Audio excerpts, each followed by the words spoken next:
Hello everyone, welcome to part 10 of Castlevania Symphony of the Night. It's time to explore the inverted map proper. Just like the beginning of the game, you need to re-explore everything. And the map for the inverted castle is uncharted of course, so you need to uncover all those blocks again. So you may notice a few quick cuts in some of these videos, that's just me fucking around with the map. Because the ending, or at least the best ending, is tied to map completion, not so much item completion. Even though it's good to get some items here and there too. That's completely different from the way Metroid does their endings, that's for sure. Because in the Metroid games you need to get at least 90% of the items to get the best ending. And I also believe it's based on how quickly you beat the game in the Metroid series too. But not so much for the Castlevania games, or at least this particular one, it's just map completion. And I just picked up the Lightning Mail, which absorbs electrical attacks, which is actually a rare sight in Symphony of the Night. There are barely any lightning attacks at all in this game. And yes, the sort of secret boss does have a lightning attack, but that Lightning Mail is useless for that lightning attack because it does so much damage. It's just that powerful of an attack. And we're going to be seeing that secret boss in a few parts from now. Or is he even a secret boss? He might just be an extra boss that's just insanely powerful. And we got a katana as a random drop. The weird thing about the katana is that it's a two-handed weapon for some reason. But it also works kind of like your standard middle sword, so I don't know why it's two-handed. What were they thinking here? It's a good weapon, don't get me wrong, but I kind of want another sword or something to go along with the katana. But I can't do that, because this game is actually mocking the shit out of me. But anyway, here's the Royal Chapel, upside down version, and the clouds are where the Earth should be. This is really confusing. Kinda reminds me of the box art for G-Lock Air Battle on the Sega Genesis, where the pilot just decides to fly upside down. Show off, you can't fly upside down and take down fighter jets at the same time. Or maybe you can and it just takes some ungodly amount of skill, but I'm not a dogfight pilot. I play as one, but I'm not one. And here's a boss fight right now. I just got in the Royal Chapel and already there's a boss fight. And already there's Medusa. Medusa's definitely not happy about being the villain in every video game she's in. So she's going to do absolutely nothing about it. Yeah, that was a boss fight. Anyway, we just got the Heart of Vlad. This part of Symphony of the Night does take inspiration from Simon's Quest, and that you now need to collect pieces of Vlad, or in this case Dracula, in order to gain access to the final level. And here's the strange thing about the Black Panther enemies in the Royal Chapel. They're kind of like liquid metal T-1000 gooey type of substance, and they're really hard to hit. At least with your melee attacks, they'll just dodge right out of the way. But if you use a more unconventional method of attacking, like the Bat's Wing Smash or your Wolf form, you'll be able to kill them. And they do net you some hefty experience too.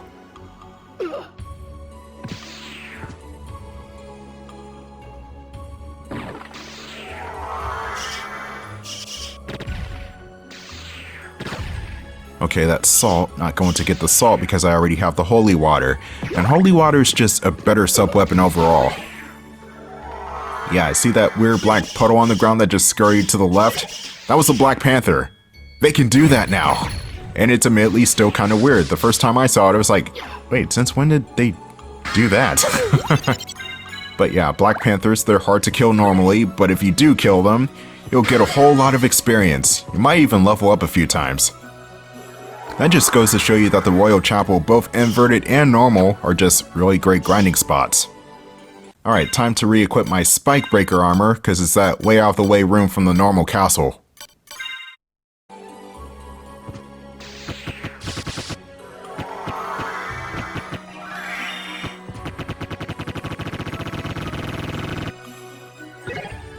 Oh, we got the Twilight Cloak. I actually love this cloak. Mainly for the way it looks. Black cape with a red lining? I mean, how can you go wrong with that look? And I think it's the same cloak that Alucard came into the castle with. Which makes the Grim Reaper an asshole. No, seriously, what's his problem with Alucard? He just wants to save the world. He wants to be the hero for once. Let Alucard be the hero.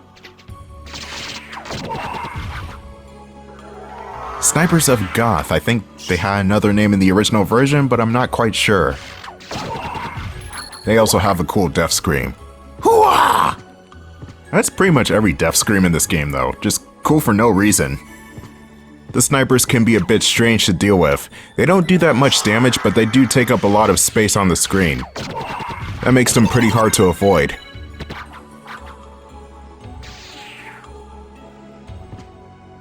The confessional hall in the inverted castle does not let you sit in the chairs for obvious reasons. Can't even have the priest attempt to stab you anymore. Kind of disappointing, but it makes sense at the same time. I think I'm going back to Orlox's quarters. Oh yeah, I'm not ready to go to this location just yet. I do want some experience points before I leave though. Thank you!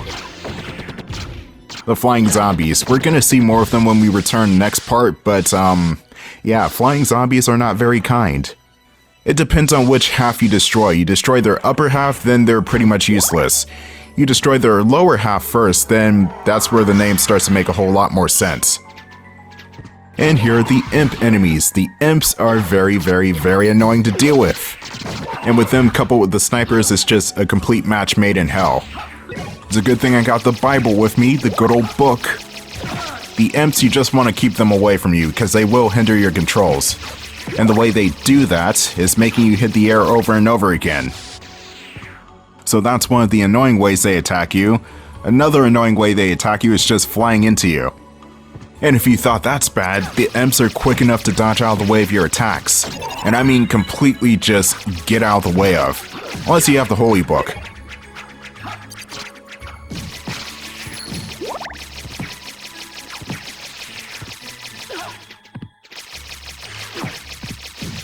That was not too bad at all, but the imps get worse. They get way worse than that.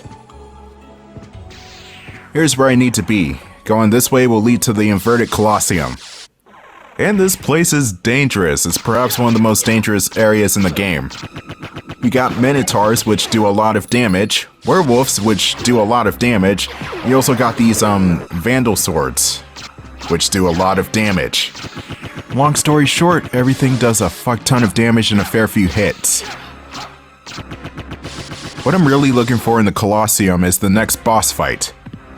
There are 3 enemies in the room during this encounter, and they may be familiar if you played the past entries in the series.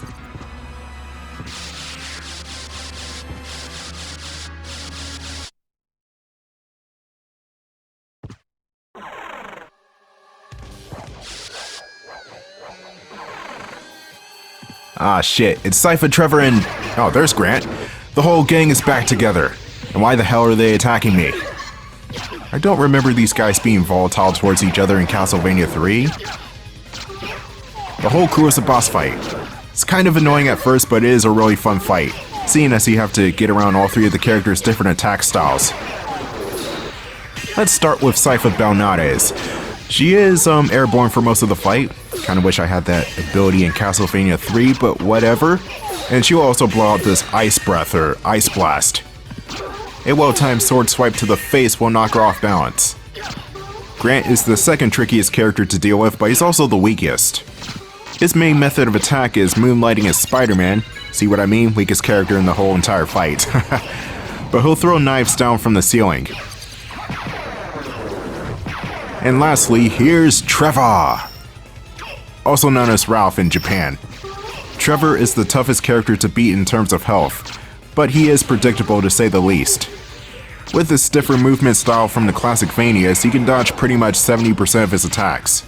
But he does hit like a tank with his boomerang crosses, so be careful and duck underneath those. You would think the trio would drop a piece of Vlad, right?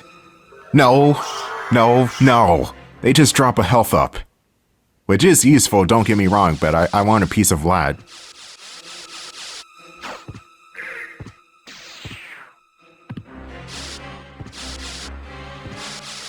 Oh no, not these guys. Freaking Asagal.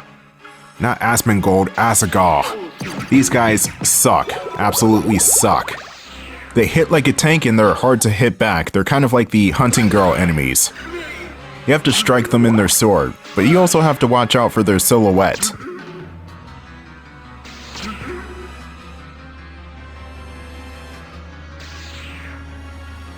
This is a bad spot for these guys to be. There's a secret floor here, but these ghosts are in the way. Alright, let's try to use Soul Steel wherever I can. Hopefully I can find this floor quickly. No, it's not there. It's further left. Great, now I have to deal with these jackasses. I'll let my sentient sword do all the damage. Even though it's not that much. It knocks them back, but it does 1 HP's worth of damage. It's really pathetic.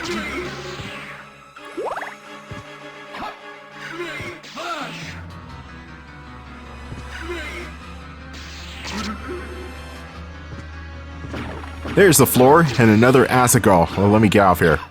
Get off here, please. Well, that was miserable. The good thing is I have to deal with that on the way out. Now, here's the Fury Plate. You wanna know what it does? The suit raises defense whenever damage is taken. Could be useful in a pinch, but I find it situational in most cases. But I'm going to equip it anyway because of the Asagals outside this room.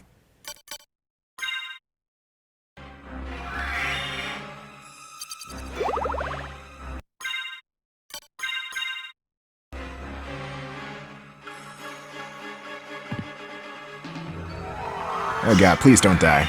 Don't die! Alright, I'm clear. I never have to worry about those guys again. No, seriously, Asagals are just... Oh, I hate them. Let's see what's behind these bars. Oh, it just leads back to the gladiator pit. Alright, never mind. Let's see what's on the other side.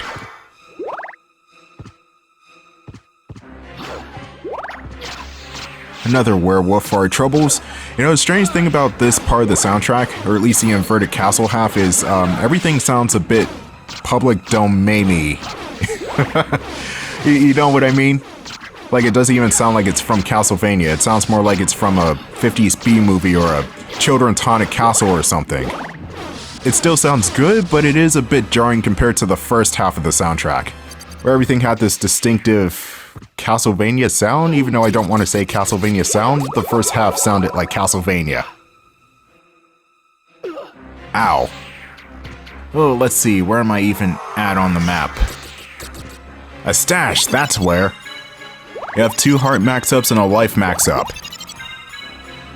The best thing about the Colosseum in both castles is that it's a pretty small area to explore, so it should not take you too long to chart everything out in this location. Except when there's a shit ton of tough enemies in the way.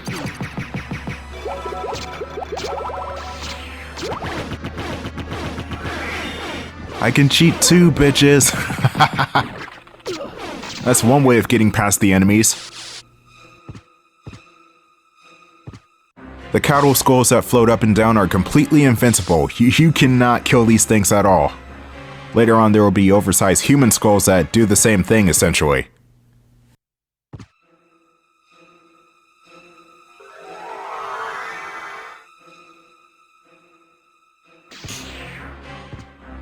Let's attempt to make a mad dash through this room.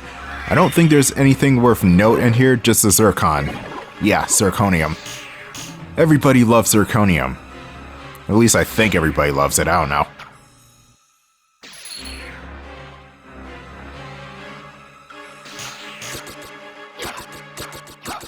I found a way to not get hit by these guys for once. The white dragons can be pretty erratic, but not quite as crazy as they were in Bloodlines. In Bloodlines, they moved around like they were on crack. But that's their business, not mine. You also use the misform to avoid attacks. It's pretty useful if you want to avoid everything, but it does take magic.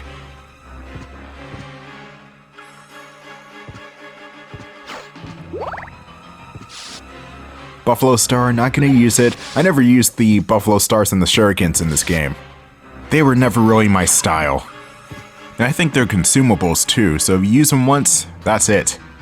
Gone forever. Or at least until you find another throwing weapon.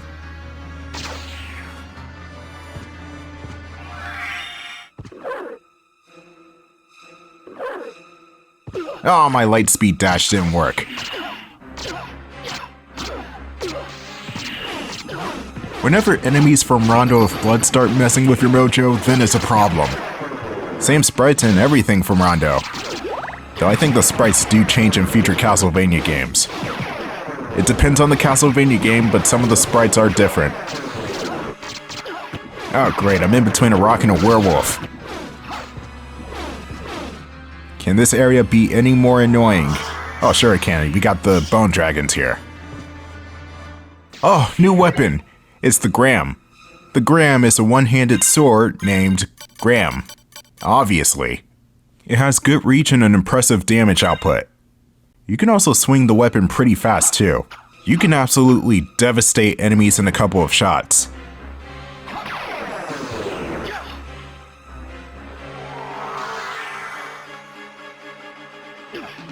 You had to stop on the skull, Alucard. If that was the Sega Saturn version, I would have just kept on flying, but no. Let's see what's in here. Not the safe room. I'm gonna keep on exploring anyway. Let's use some more puppy power to get a stupid aquamarine. Great. Oh, now I'm trapped by the white dragon. Don't even think about crushing me. Don't think about it. Oh wait, what are you doing? Well, that was weird. Dragon blew himself up. Anyway, be sure to like the video and subscribe and all that good stuff. I'll see you in part 11.